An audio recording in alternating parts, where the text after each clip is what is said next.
Bien, bonjour. Nous continuons aujourd'hui notre examen des sources archéologiques sur le commerce entre l'Empire romain et l'Orient, et principalement l'Inde. Et j'ai invité notre collègue Roberta à venir nous parler. C'est principalement une céramologue, et j'ai une très grande admiration pour son travail de céramologue. Elle a été la spécialiste de la céramique de presque toutes les missions archéologiques du désert oriental. Le mons Ludianus d'abord, puis le mons Porphyrites, ensuite Myosormos à Qasr al-Qadim, et désormais à Bérénice, où elle s'apprête à aller prochainement. Mais ses compétences multiples l'ont aussi amenée à travailler au Yémen, en Inde, où après une étude générale des céramiques antiques venant d'Occident, elle est désormais partie prenante ô combien de la fouille de Patanam dans le Kerala, qui est le site probablement identifiable au fameux port de Muziris, bien connu par les sources antiques et principalement par le périple de la mer Érythrée. Elle travaille aussi dans la péninsule d'Oman et elle est ainsi à même de couvrir l'ensemble des données archéologiques sur le commerce multiface entre l'Inde, le Golfe Persique, l'Arabie, l'Afrique de l'Est et l'Égypte, c'est-à-dire donc l'Empire romain. Sur ces sujets, elle a écrit un grand nombre d'articles et de chapitres de livres, notamment dans les publications de fouilles. Un article, entre de nombreux autres, a fait sensation, c'est celui qui s'appelle « Rome and Mesopotamia Importers into India in the First Millennium AD », paru dans Antiquity en 2007, où elle a dévoilé un pan nouveau du commerce qui avait été jusqu'alors confondu avec le commerce de Rome à cause de la ressemblance des jarres produites dans la Mésopotamie, des jarres qu'en anglais on appelle torpedo, des jarres torpilles, qui, lorsqu'elles sont réduites à l'état de tesson, peuvent ressembler à certaines amphores romaines, mais elle a montré qu'elles se distinguaient par plusieurs caractéristiques, notamment par un enduit de bitume à l'intérieur, par l'absence d'anse, et elle a aussi expliqué pourquoi il faut les distinguer. Elles devaient certainement contenir du vin, mais pas de l'Empire romain, du vin probablement produit dans le royaume sassanide, et surtout elles sont plus tardives que la majorité des amphores romaines, datant de l'Antiquité tardive, et donc ça redimensionne en quelque sorte les flux commerciaux à cette époque.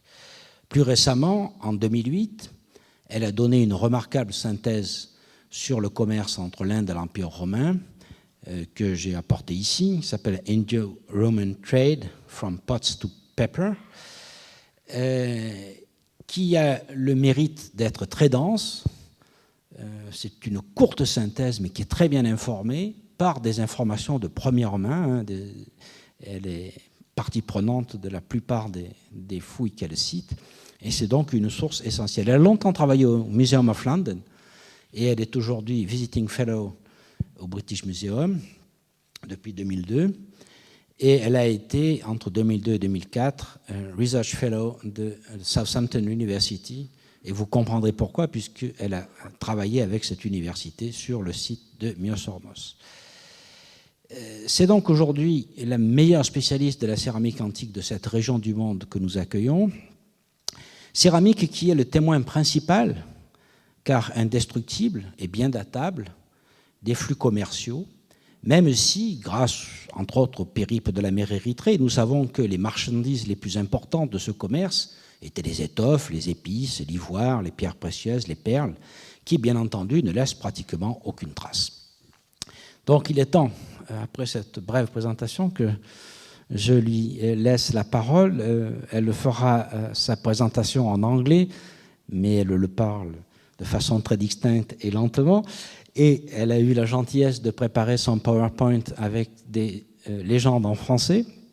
Donc, je pense que vous pourrez suivre avec facilité, et ensuite nous débattrons de quelques points qui font discussion encore, et je ne doute pas qu'un certain nombre de nos collègues qui sont dans la salle seront intéressés à discuter avec elle. Je lui laisse la parole.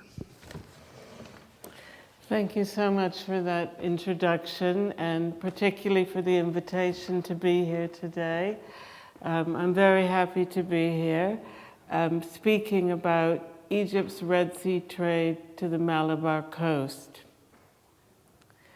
I'm going to start out this talk by thanking a number of institutions and colleagues for their funding and for my participation on their projects, because as you'll see from this talk, the research, I was able to conduct this research because of collaboration with so many institutions, which is really the nature of archaeological work. And in particular today, I'd like to thank 3 institutions for the use of their photographs. The University of Delaware and Steve Sidebotham for pictures of Berenike, University of Southampton for pictures of Qusar al-Qadim, and the Kerala Council of Historical Research for pictures of Pattenham. Now, this is the context of the research that I'd like to talk about today. And as you can see here, the sites on the Red Sea were ideally situated for contacts with both the Mediterranean through Alexandria to Africa and further east. Now today, in my title, I've concentrated on going as far as the Malabar coast, which is here. In fact, we're going to touch a bit on the Bay of Bengal, this coastline, but the more important contacts were with the Malabar coast, so this is hence my title. Now today what I'd like to do is take a chronological approach and look at the Red Sea from earliest times through the late Roman period, and during that time look at the changing connections with India. On this map, as you can imagine, it comprises many, many different social and political situations that come in contact with each other. And no more is this more seen than by the number of different languages that are present on documents on the Red Sea coast. And they represent all sorts of sources of evidence, from coinage to this lamp here in Coptic, which don't represent those ethnicities on the site, but are just items of trade, to other items that represent visiting foreigners on site, such as this Palmyran inscription from Berenike. Even from the non-literate evidence, we can get interesting insights, such as this graffiti swastika on a piece of Egyptian pottery, which may have links with Indian traders.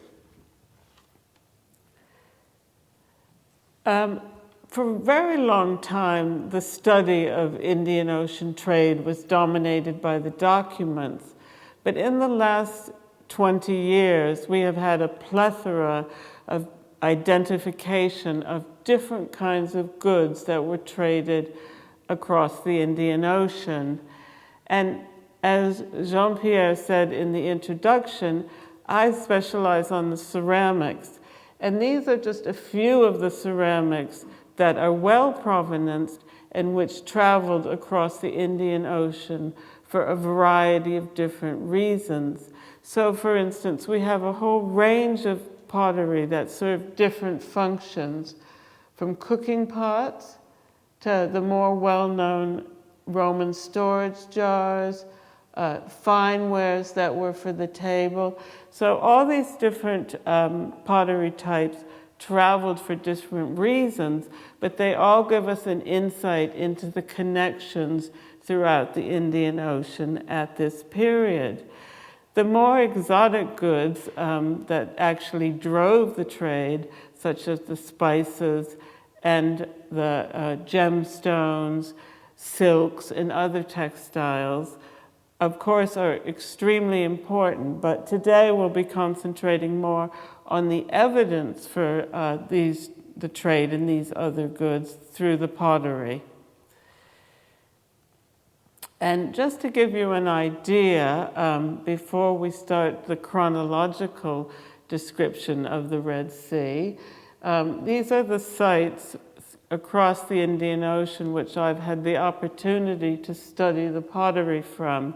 And of course, by looking at different sites in different areas, it has given me the opportunity to compare the assemblages in a way that isn't possible if I was just looking at pottery from the Red Sea.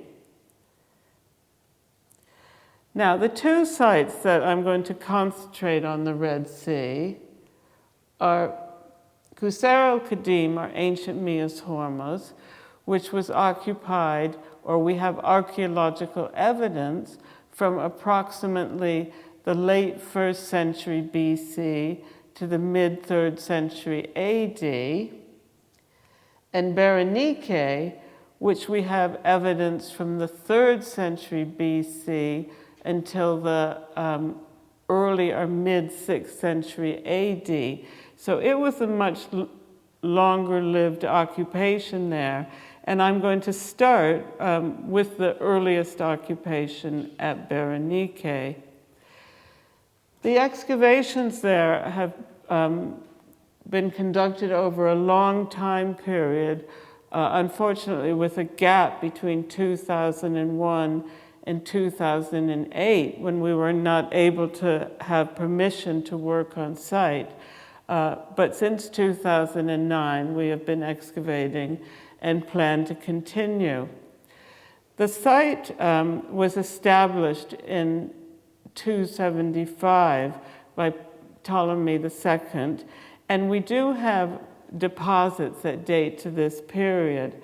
One of the most interesting deposits that we've followed is this V-shaped ditch, which is interpreted as being a pen for herding elephants.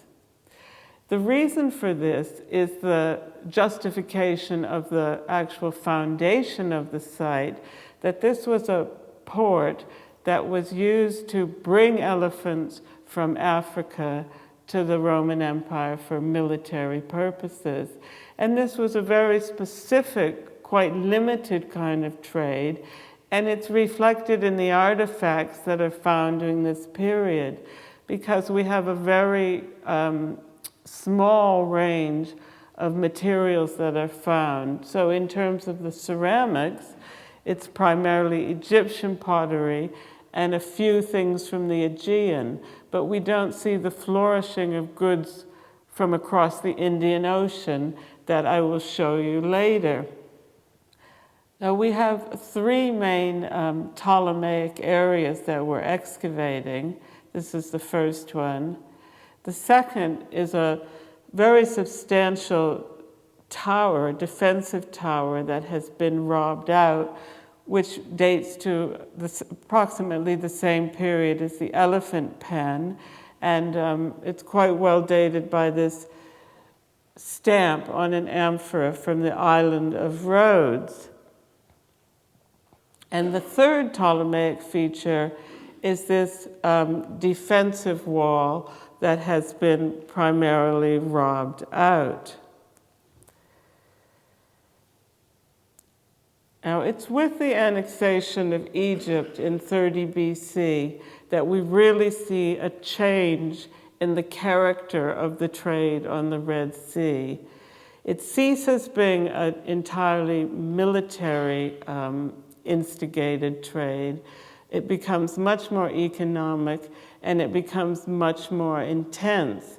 Just how much more intense, we don't really know, because it's difficult archaeologically to characterize the volume of the material. But we see both an expansion of the sites on the Red Sea and expansion of the material that reaches these sites. And staying at Berenike, one of the most famous monuments on this site is what has been known as the Temple of Serapis.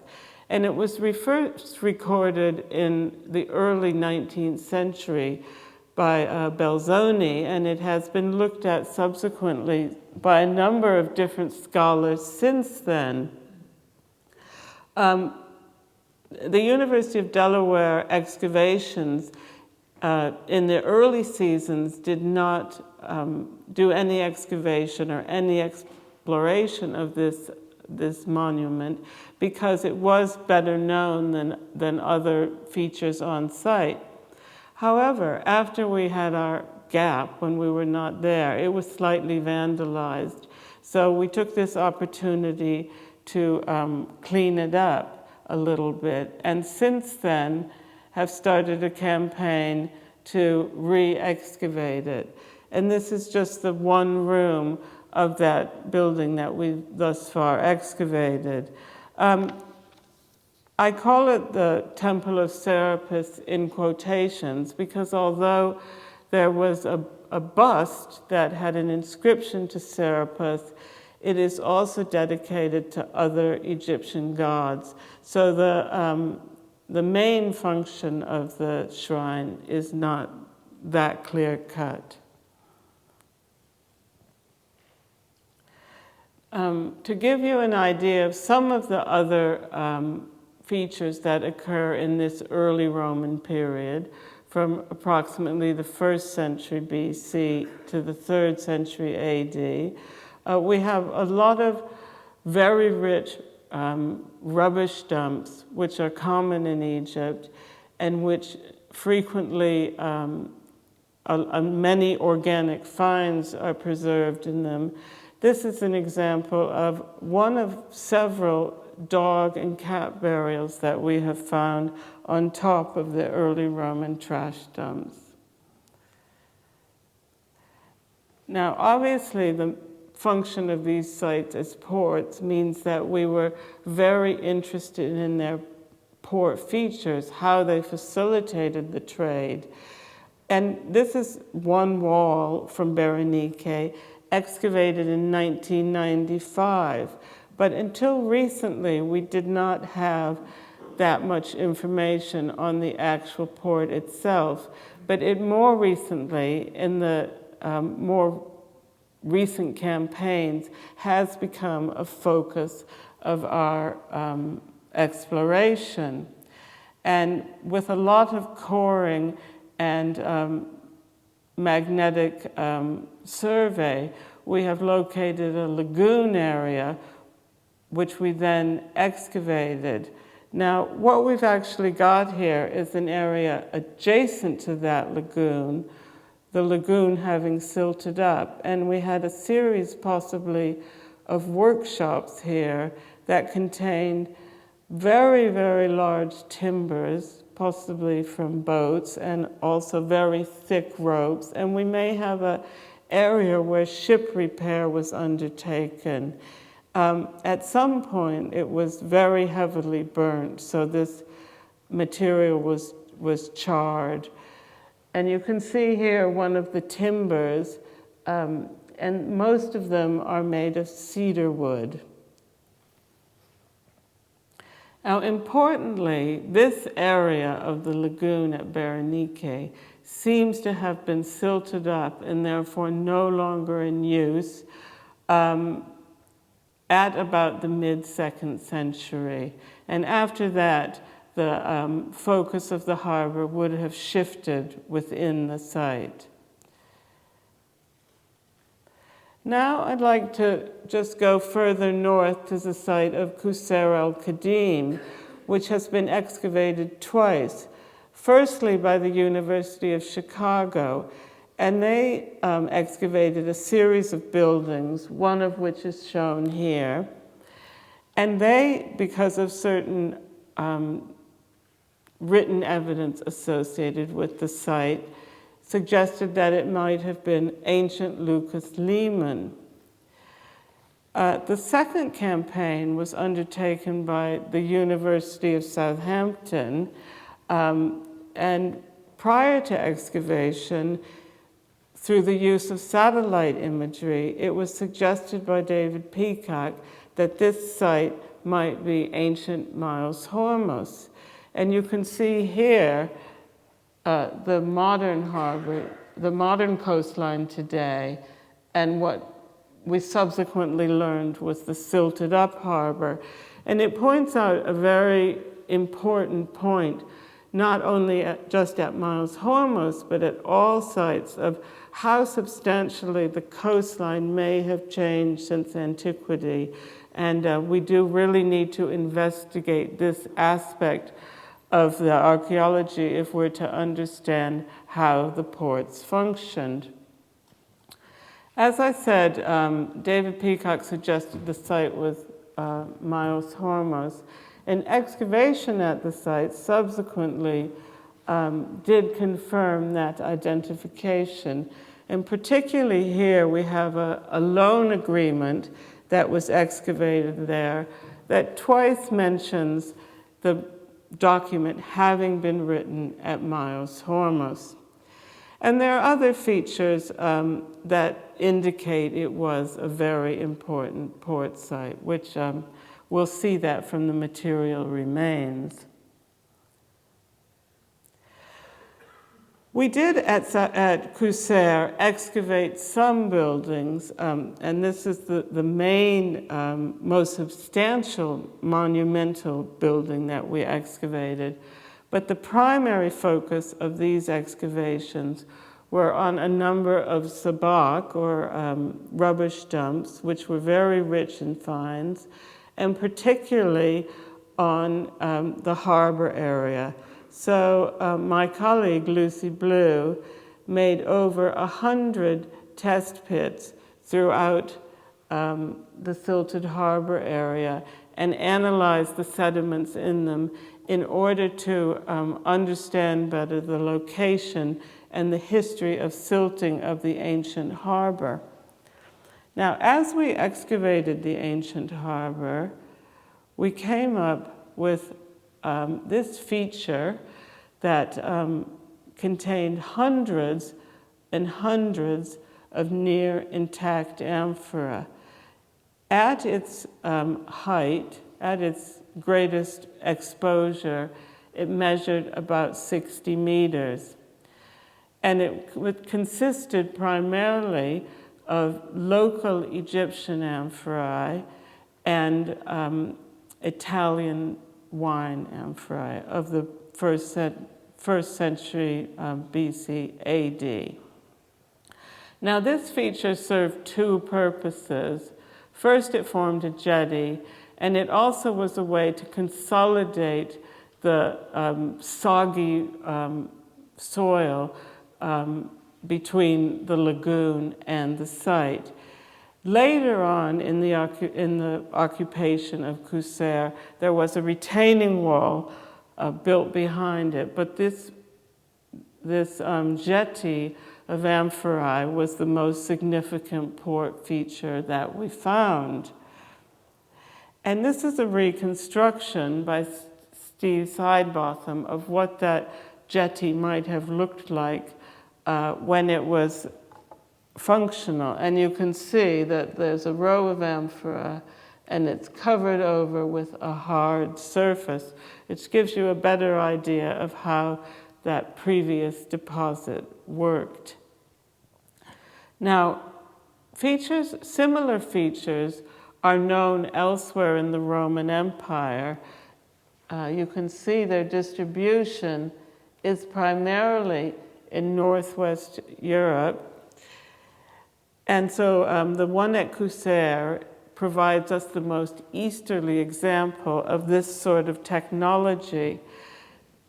Ours differs slightly from the ones found in Europe in that many of the European ones have wooden frames to help support them. The wood resources were probably not available in Egypt, so different methods were used to consolidate it.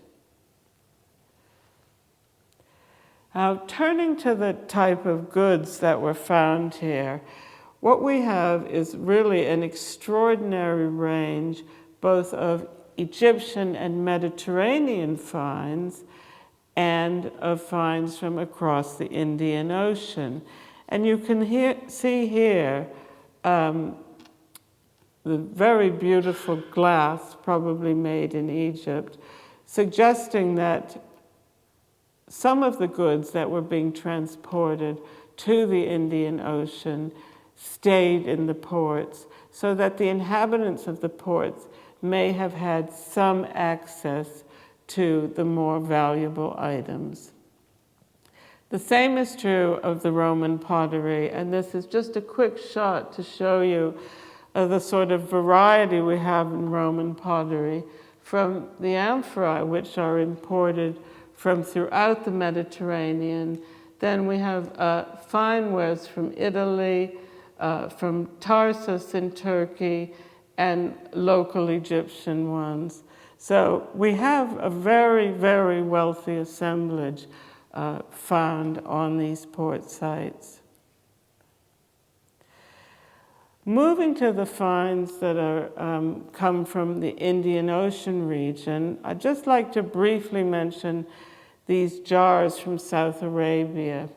And after that, I'll primarily be focusing on objects from India. But it points out very nicely that in addition to the trade with India, we have lots of other trade routes that functioned either as part of the Indian trade or in some cases probably as separate routes.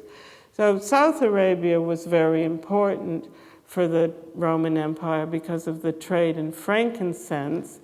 And one indication we have of this trade in frankincense is these storage jars that contain, we don't know what they contained, but they definitely did contain something, because many of them have plaster stoppers still sticking to the inside of their mouths, and a percentage of them are also lined, some with beeswax and some with bitumen. This sherd is particularly interesting, for not only does it confirm the source of these pots, primarily from the Hadramaut and also from up here in Dhofar, because of the South Arabian inscription on it. You can see here in the dark letters are an inscription that was made before the pot was fired, and the same symbols occur many times over in post-firing, so a graffito of someone who owned this jar. This is a small range of the type of Indian finds that we find on the Red Sea, and which were ultimately intended for the Mediterranean, but many of them do not preserve as well on the Mediterranean. So we have here, well, grains of rice. This is possibly a bit separate. This is likely to be just food for the Indian sailors.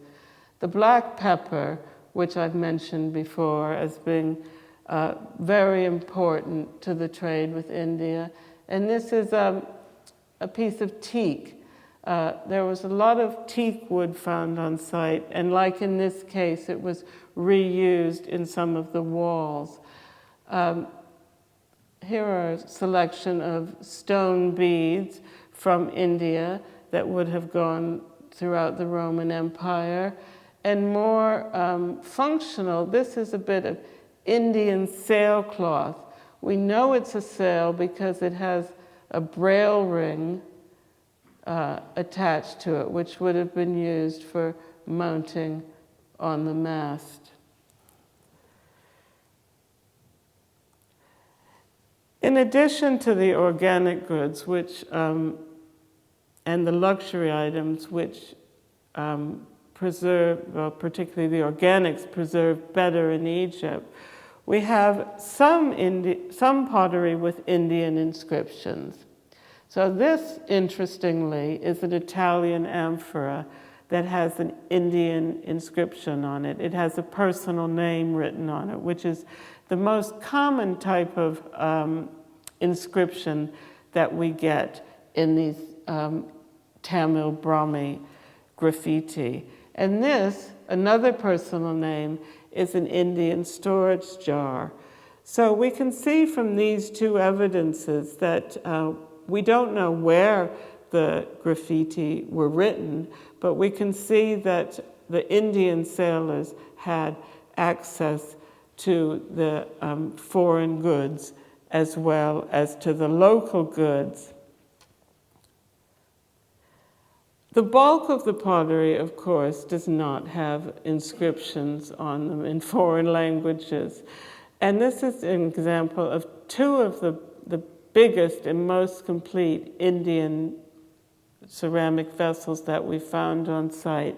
And these were set in situ, as you can see them, just north of the Serapis Temple from the 1st century AD. And this one still contained 7.5 kilos of black pepper.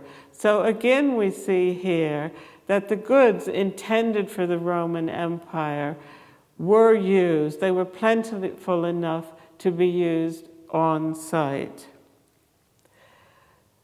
At this point, pardon me.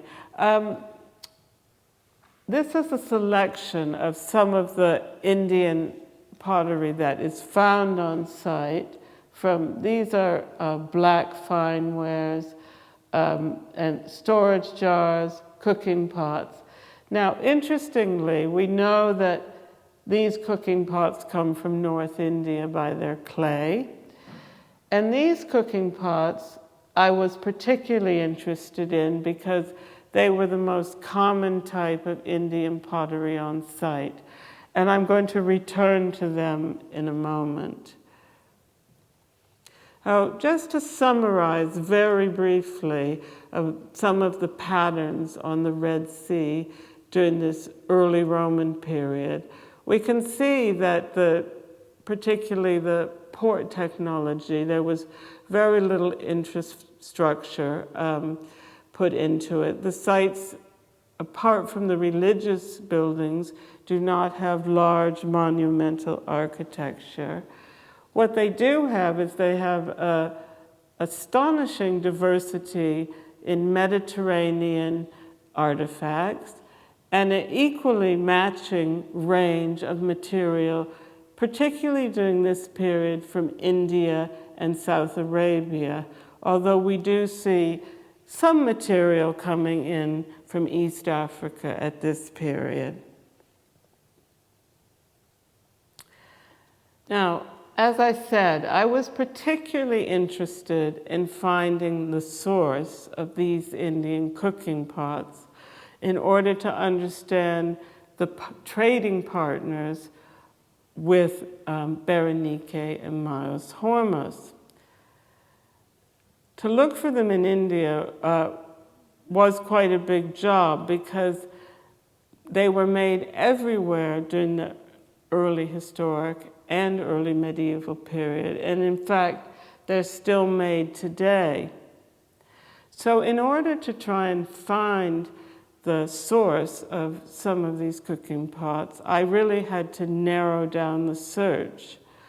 Luckily, a number of the pots, the largest percentage in this category, had these very distinctive, deep, organic wiping marks on them.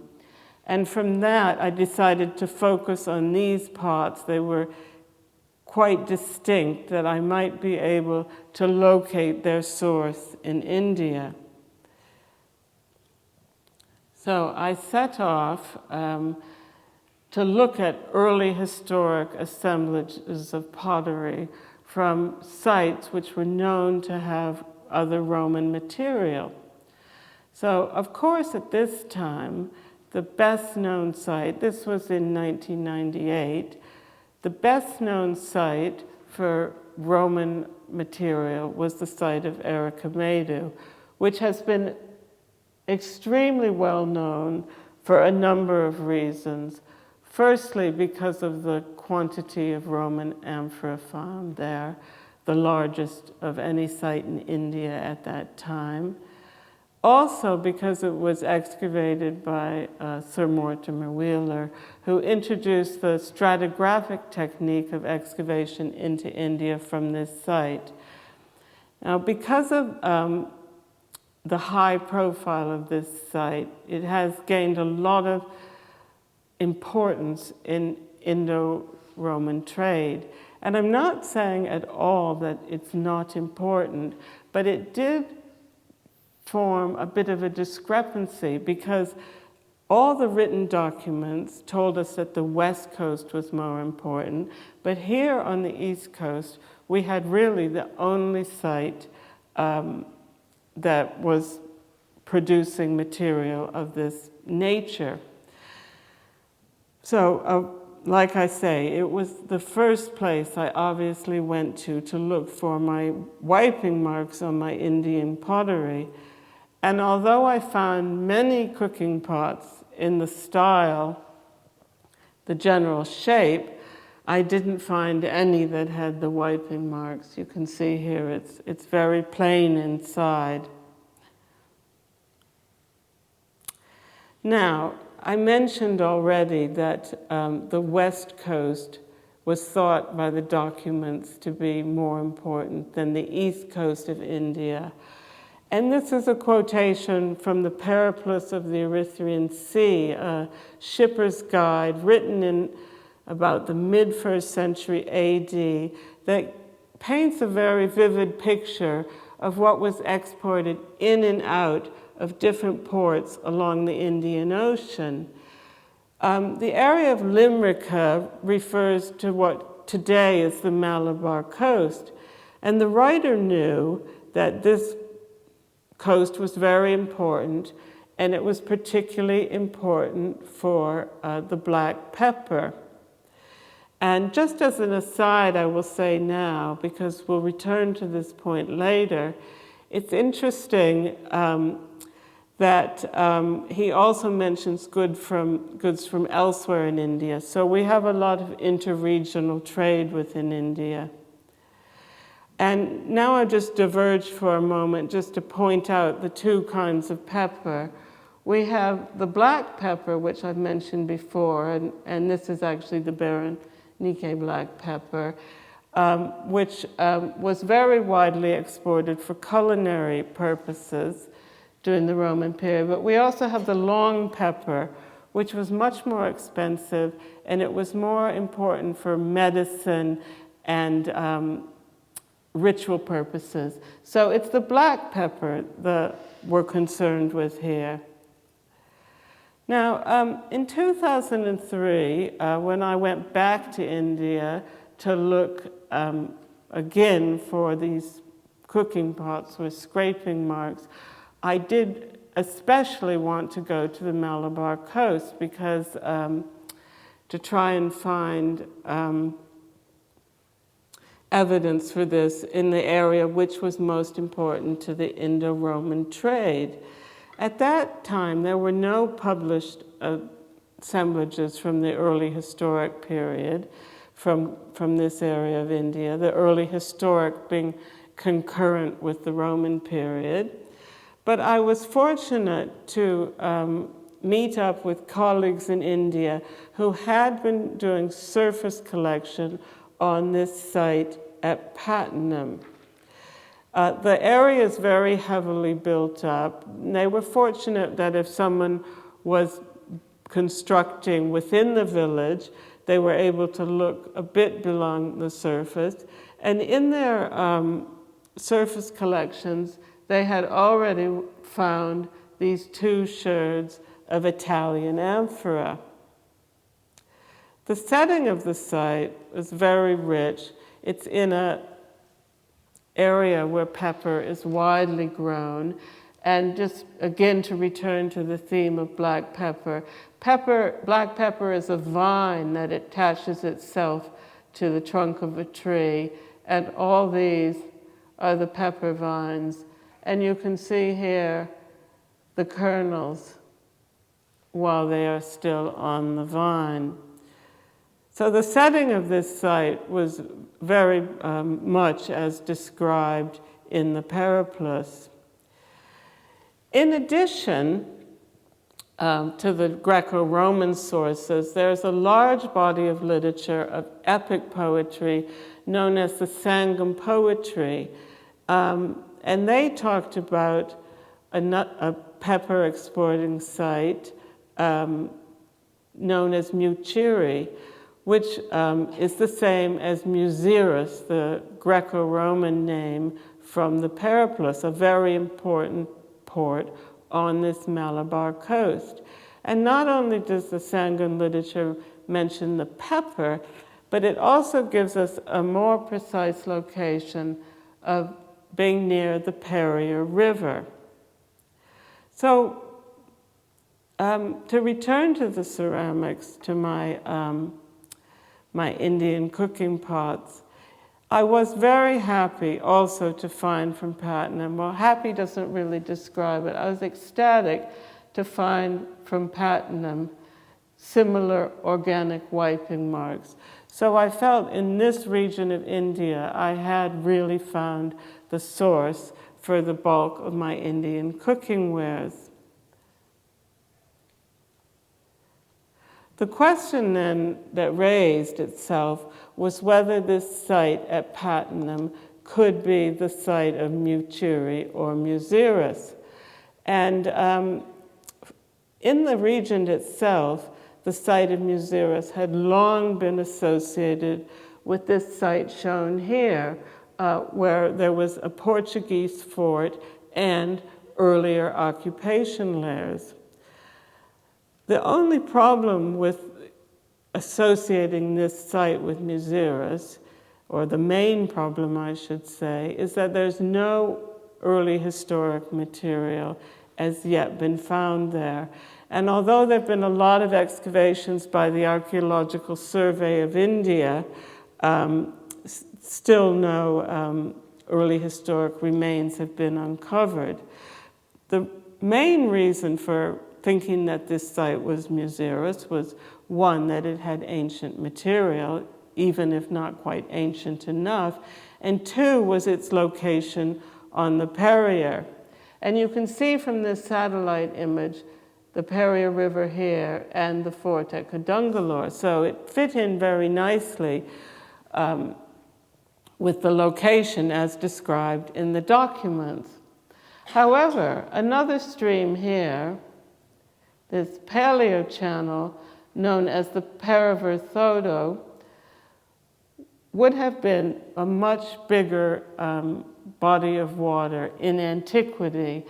And the main body of water, through time, has actually migrated northwards. So what we see as the Perrier River today is a new location. During the early historic period, the main course of the Perrier River would have been here. So this puts the location of Pattenham nearer to the description of the ancient text and puts it in the framework for being ancient Muziris. And just to give you an idea of what we mean by a small stream, this is the Periver Thodo today. Now, obviously, these surface finds were extremely exciting, and they warranted a full-scale excavation, which was undertaken in 2007 by the Kerala Council for Historical Research, directed by P.J. Cherian. And as I mentioned before, there's very heavy occupation in this region and also heavy vegetation. You can see houses back here. So it's been a very big job just to get access to the archaeological deposits.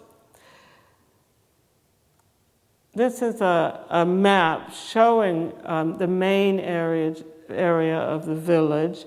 The yellow spots are existing houses.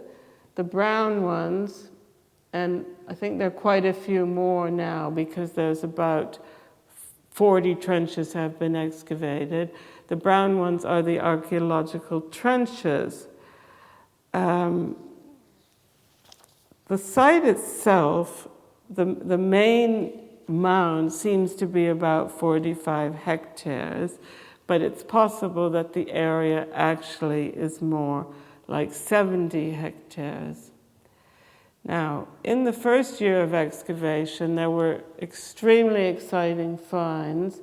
There was this log boat adjacent to a wharf area. And we can see here also bollards, which would have been used for tying up the boats. And the carbon dates for this phase of the site, because it's a very long-lived site with the Roman contact period sandwiched in between it, fit very nicely with the amphorae that were uncovered from this area, which was late 1st century BC, early 1st century AD. Other features that were excavated include this large brick building, function as yet really not determined, but it could be a warehouse.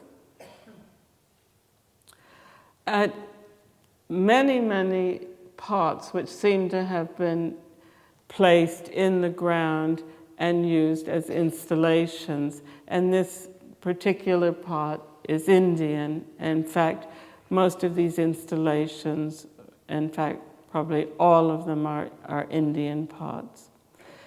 Now, many of the trenches don't have obvious features, but all of the trenches, I would say, have an enormous and exciting range of archaeological material.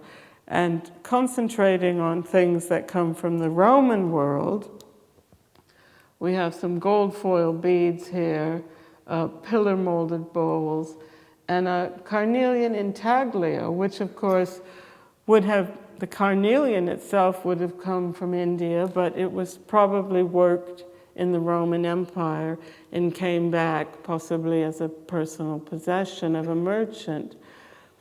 And this is really just the tip of the iceberg in terms of the range of finds.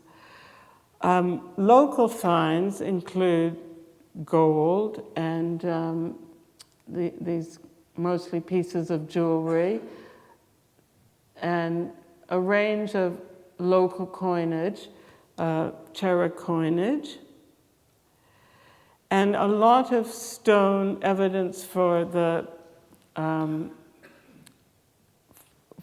export of beads from this site. These glass beads here, which were made in India or Sri Lanka probably, and which we found in great numbers at Berenike and Qusair. A whole series of cameo blanks, which would have been exported, work stone, and also a lot of stone debitage, which suggests that in addition to exporting the items from here, they were also working them. And as a regional center for export, we also find pottery from throughout the Indian subcontinent. But of course, my main interest was the Roman amphorae that had been found there. And to date, over 6,000 sherds have been excavated. I've probably looked at just over 3,000 of them. The bulk of these are amphorae that carried wine, but we also have small numbers for oil and garum, Roman fish sauce. And this is a schematic drawing just to show you the different types of Roman amphorae that have been identified to date from Patinum and their sources in the Western and the Eastern Mediterranean. The most common type of amphora at Patinum and elsewhere in India is undoubtedly this very characteristic type, which was made throughout the Roman Empire, made in almost every province as a container for wine. And so here I put the number 4, and if you look on the map at all the 4s, these are the different source areas of this container type found in India. This map is a little outdated. There's now some additional sources, such as these amphorae from Spain. And this is to give you an impression, really, of the distribution of, particularly, this is the Italian amphorae in this form, as they're found across the Indian Ocean. And the Italian ones are probably named in the Periplus text, and they relate to what is known in the Periplus as the Italica amphorae. And we had these, they were very plentiful at Qusair el-Qadim and at Berenike, and these are just some examples of the Italica from the jetty at Qusair el-Qadim. Now, this is a map of the distribution of early Roman amphorae in India. You can see it's quite widespread, and importantly, there's areas that we would expect to find amphorae, but because of that dense occupation, they can't be excavated. So, for instance, there are ports up here mentioned in the Periplus that would undoubtedly have large assemblages, but they can't at this time be excavated. So we'll just look at the evidence that we have at this moment, and we have really, of all these sites, these two sites, Patnam and Erikamedu, are the only ones that have Roman amphorae in any substantial numbers. The others are in small numbers, whether that is because of the small size of the excavations. That is probably one reason, but I think there are other reasons. And we know that Patnam had very frequent and intense contact with the Roman world, and we think that Romans were probably living there. So that some of this Roman wine, and particularly the fact that we also have oil and garum there to sort of complete the trinity of Roman foodstuffs, would have been for the merchants who were staying there. And interestingly, it is only at Patnam and Erikamedu that we find the oil and garum containers. Elsewhere in India, we only find wine. And wine would have probably been more familiar to the Indian palate than particularly garum. It's possible that a similar argument that I'm advancing for Patnam, that some of the amphorae were for foreign merchants living there, applies to Erikamedu as well. Many of the vessels on inland in other sites, I think, were probably the result of gift exchange between merchants and foreign elites, because they're not enough to really qualify as a commercial exchange at other sites at this point. I think it's important also just now to point out the very strong similarities between the amphorae assemblages at Patnam and Erikamedu. There are some differences, but primarily we see the same types occurring at both sites, which really stresses the relationship between those two sites, which I will come back to. Very briefly, a look at the sigillata, which is found only at 3 sites in India and in very small numbers. And again, I point this out really to draw attention to the correspondence between Patnam and Erikamedu. If we look at the sigillata assemblages where green represents the Italian sigillata, we can see that they're very, very similar to each other. Now, how did these two sites communicate with each other. If we look at the coinage, there are two possible ways for ships to get from Patinum to Erikamedu. One would be overland, and they would go through this gap in the mountains known as the Palgate Gap. And we do have a sprinkling of coins that might represent this overland traffic between the two sites. The red coins, which are primarily late Roman in date, really fill in the trail. There are quite a few gaps. The second route would have been around, all the way around Sri Lanka. And what we're really waiting for is some evidence from this part of India of some Roman evidence to see if that may have been a route at some time. So one way of looking at the two assemblages, which still needs confirmation, is that Patinum was the entry point for this material that was then transported overland to Erikamedu. Why Erikamedu? Why the east coast of India? That wasn't very common during that time. Although it was not well known in the Roman documents, it was very important for the east coast trade of India, so it was an interregional trading center, and very important for the trade with Sri Lanka and further on to China. Now, very briefly, because I see I'm running out of time, I'm going to talk about the differences in the late Roman evidence in India, and then turn back briefly to the Red Sea during the late Roman period. There's very little late Roman amphorae in India, and there's only one site that has a sizable assemblage of say, more than 100 sherds, and that is this site of Elephanta.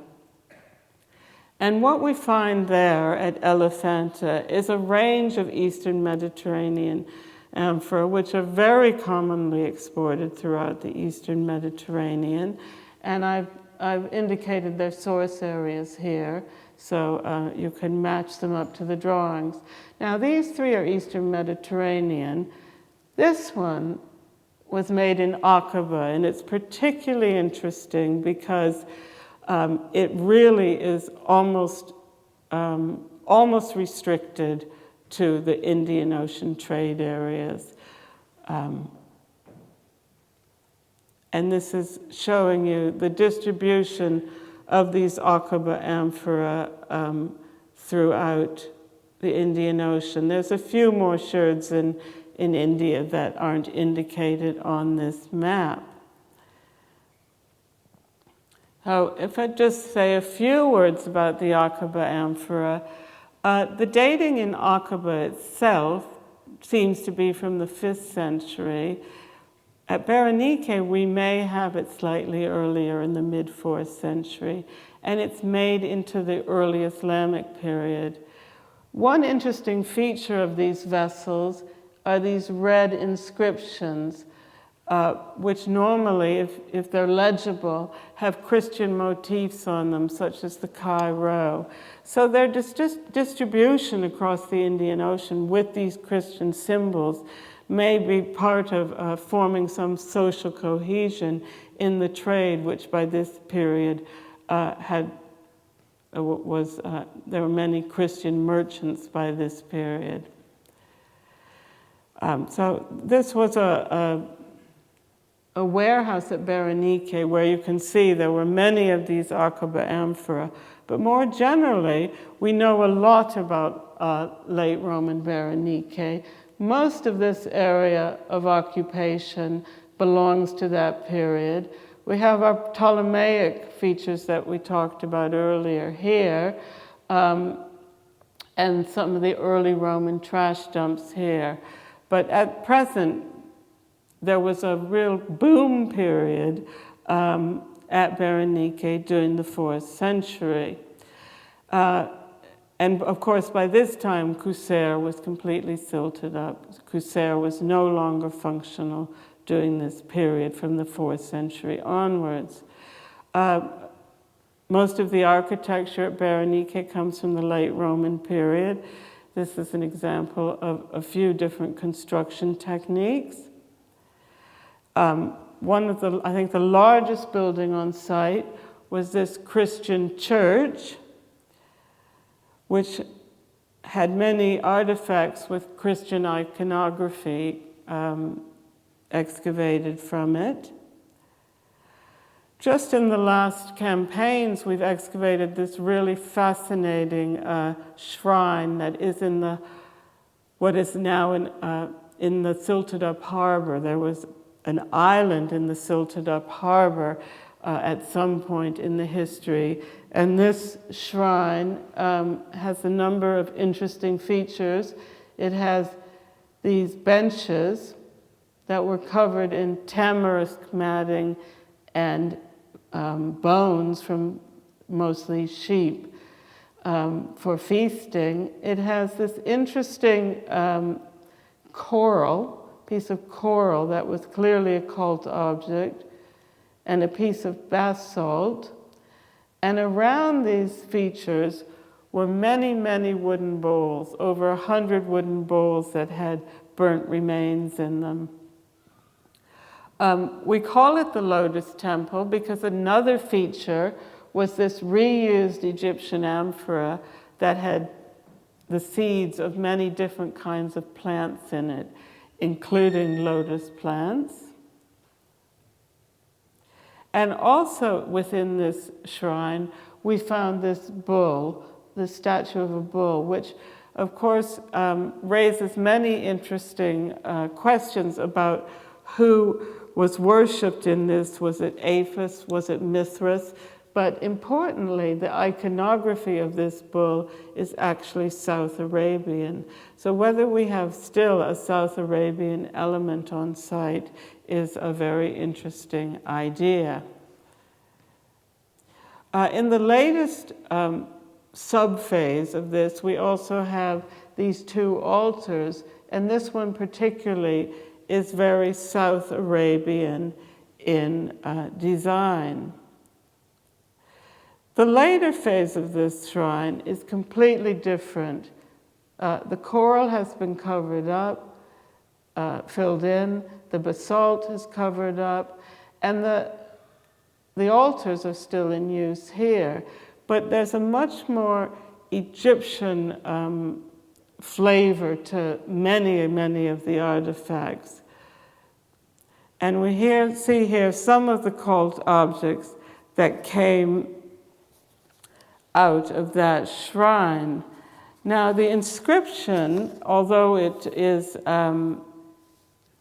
reused because we're in the 5th century and this is a Trajanic inscription, was dedicated to Isis, Tyche, and possibly Serapis in AD 98.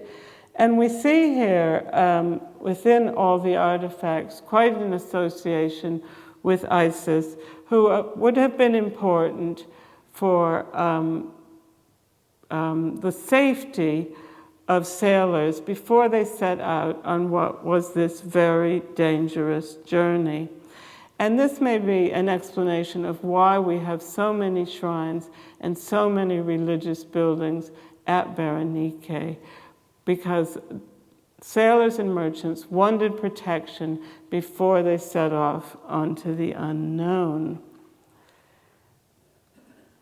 This is a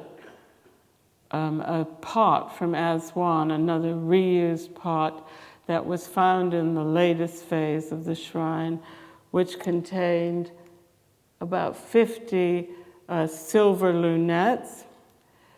And this is a small bowl made in Aswan with a diameter of about 12 centimeters. And these bowls were the most abundant ceramic find within the shrine.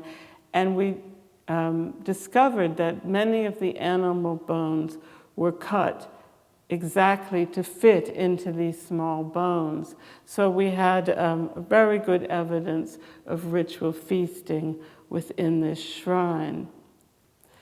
Again, like in the early Roman period, we had a wide range of Mediterranean goods, slightly more restricted in scope, fitting in with what we know of Roman trade during this period. And we continue to have a wide range of Indian artifacts. Despite the lack of late Roman amphora in most of India, we know that the trade with India was still really important. We know that by these artifacts, and we know it by the immense size of Berenike during this late Roman period. Amongst the pottery that's imported from beyond the Roman Empire, we have a difference now. We have things that came via the Gulf. So we have these Sasanian glazed wares and some of the torpedo jars from Mesopotamia or Iran. We have some local desert wares, and we have particularly these pottery types that came from Axum. Now, it's a very old idea that in the late Roman period, the Axumites became middlemen for the Romans in the Indian Ocean trade. But I think from the archaeological evidence, we do have hints that this is one facet of the trade in the late Roman period. And just to point out these different connections here we have Axum and its port Adulis, which were very active internationally in the late period. And then here they are on this map. And then we have these connections via the Persian Gulf. To summarize what's happening in the late Roman period, we do have changes in which ports were important. We seem to have more infrastructure present at Berenike, particularly in the religious structures. And we have some differences in the range of trade goods that are coming in from India. We don't really have the ceramics during the late Roman period that were so abundant. Instead, we have more ceramics coming in small numbers still, but more than in the early period from East Africa. So to conclude, I hope that I've shown you today the changing patterns during the early Roman and the late Roman period, how those changes were affected on the Red Sea. And this final image is a pepper pot found in the UK, a silver pepper pot found in the late Roman period. And I find it such a striking visualization of the importance of the trade with India continuing through the late Roman period and percolating into the Roman Empire. Thank you very much.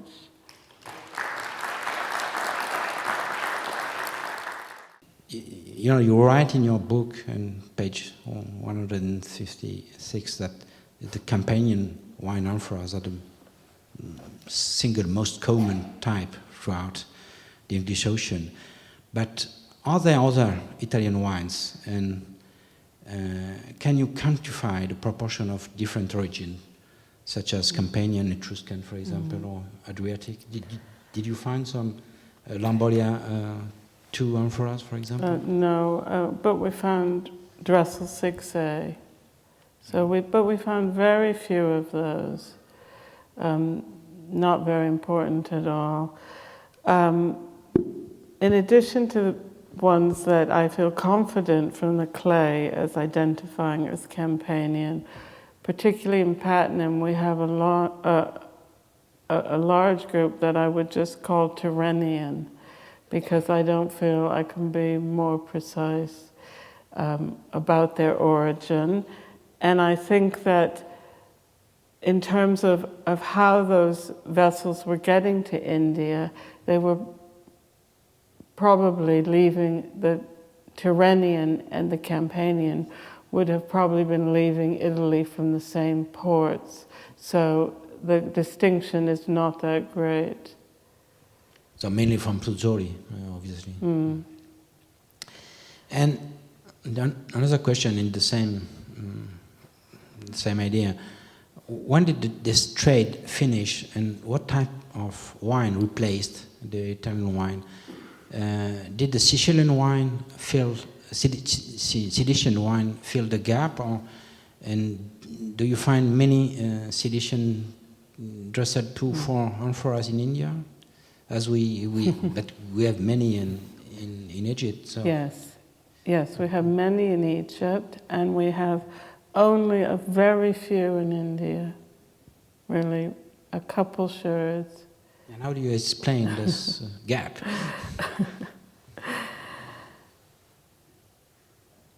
I can't really explain that gap.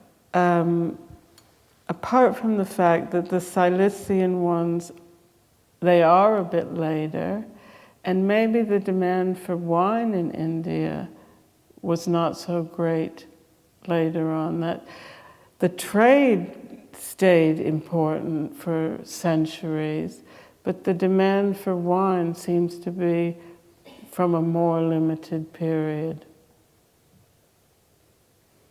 So, for instance, after this vast quantity of Italian, and we also, of course, have some Greek amphora,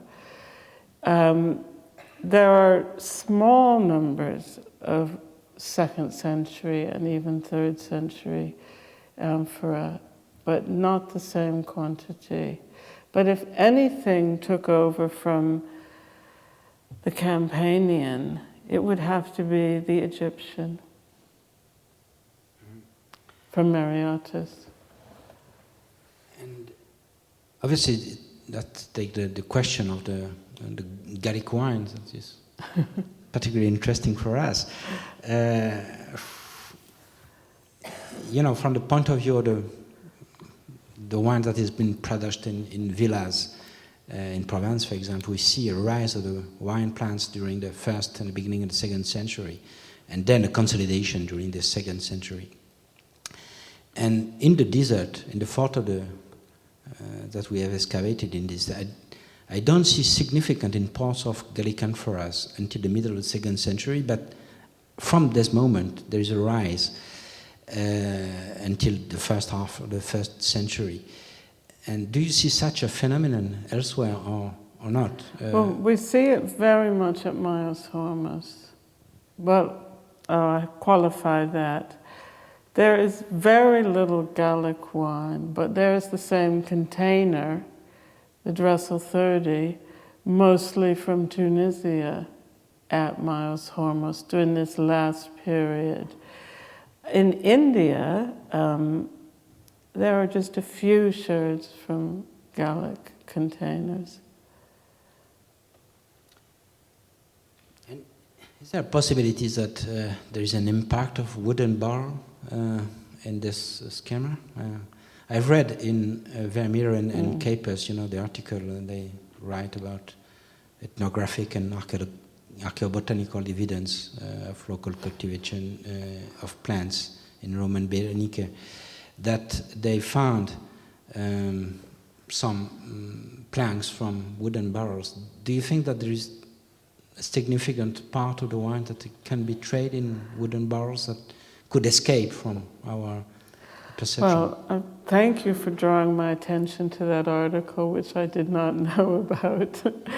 And yes, I think, that is a very good point, that it could very much change our idea about the Middle Roman exportation, if we consider that. So, but if you imagine that the demand is constant, you don't think so, I know. But if you imagine that the demand is constant, and if we have many amphoras imported in India in the 1st century, and finally, I don't know, some amphoras of the late Roman period. You have them. Yeah. So we had to fill the gap.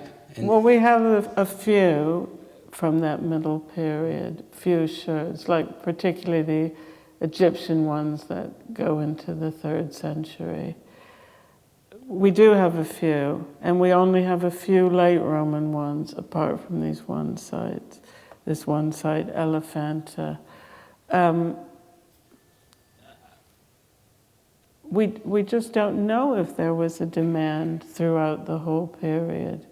Because although we talk about assemblages with large quantities of amphora, it's a relative term.